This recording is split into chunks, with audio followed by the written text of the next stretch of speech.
Hello everybody, it's Kale and today we are going to talk about one of my favorite topics, which is plotting, pantsing, and story structuring. Today is brought to you by Lipton Peach Tea. So guys, are you a plotter or are you a pantser? I'll be straight up with you guys, I had never heard the term pantser. I'm a part of a writing group in my local city, and they would ask, are you a plotter or are you a pantser? And I was like, WTF. But of course, come to find out, I realized that that is just the style that writers will take when they are creating their work in progress. Plotters are a little bit more methodological, is that a word? So plotters are way more into the weeds with actually structuring their story beforehand. They will go to their computer or they'll go to their notebook and they will map out every part of their story. And sometimes they will actually break it down chapter by chapter as to what they want to happen within that particular chapter. Pantsers, on the other hand, are those who just write by the seat of their pants. That is, if they're wearing pants to begin with.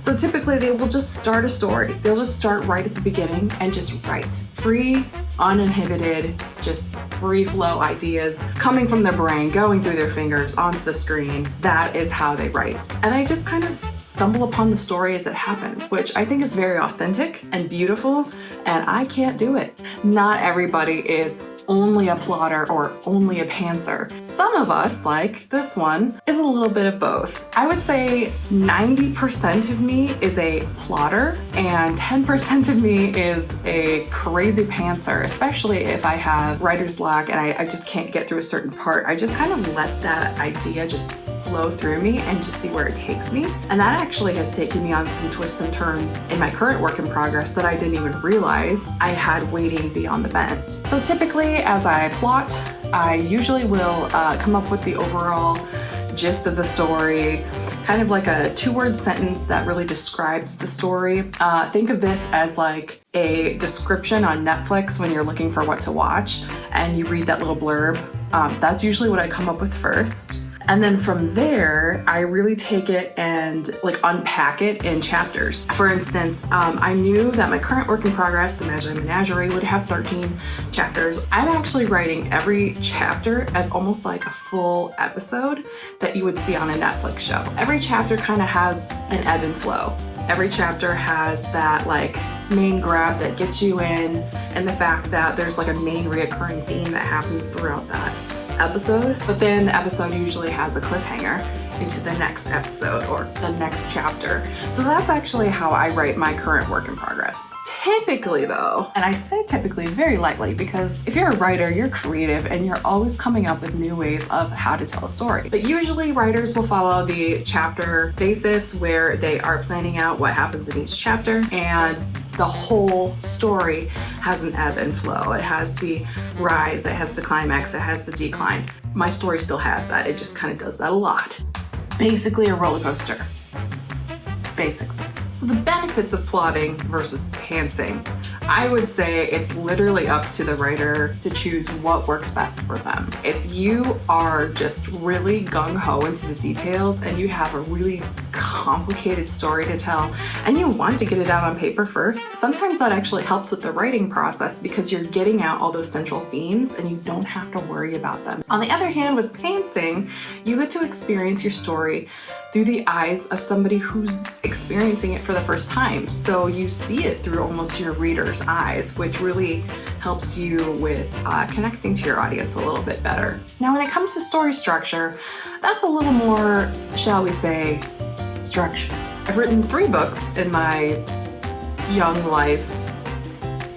They all have the same story structure. Let me illustrate this for you. In essence, a story structure is the general framework of the happenings of your story. Story structures typically vary by genre and by author.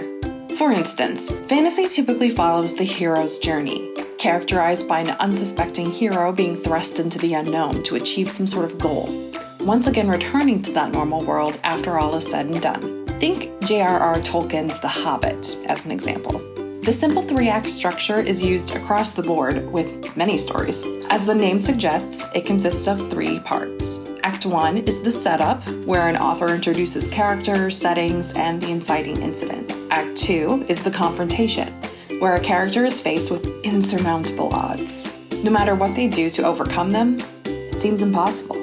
And good old Act 3 is the resolution, where a character grows from the lessons that they've learned along the way and finally overcome the stakes. Suzanne Collins' The Hunger Games is an example of the 3-act structure. Author Jerry Jenkins describes another story structure called the 7-point structure on his blog. He uses J.K. Rowling's Harry Potter series as an example, but as I read through this, I realized that this very closely follows my own story structure in the Magi Menagerie. Point 1. The hook. The hook grabs your readers from the very beginning, thrusting them into the action with your very first words. Point 2. Plot turn 1 unveils the story's conflict, which builds to the midpoint of the story. Point 3. Pinch point 1 applies pressure to your main protagonist to achieve his or her goal. Point 4 is the midpoint, and here the character finally responds to this conflict and takes action. Point 5. Pinch point 2. More pressure is put on the protagonist to achieve their goal. Point 6. Plot point 2 takes the story from the midpoint to the resolution. Here, your character has everything they need to reach their goal, but they have to make a crucial decision. Point 7 is the climax. The stakes are the highest here. Everything in your story leads to this very moment. This can be a major turning point for your character and leaves them in a completely different place than where they were at the beginning of the story.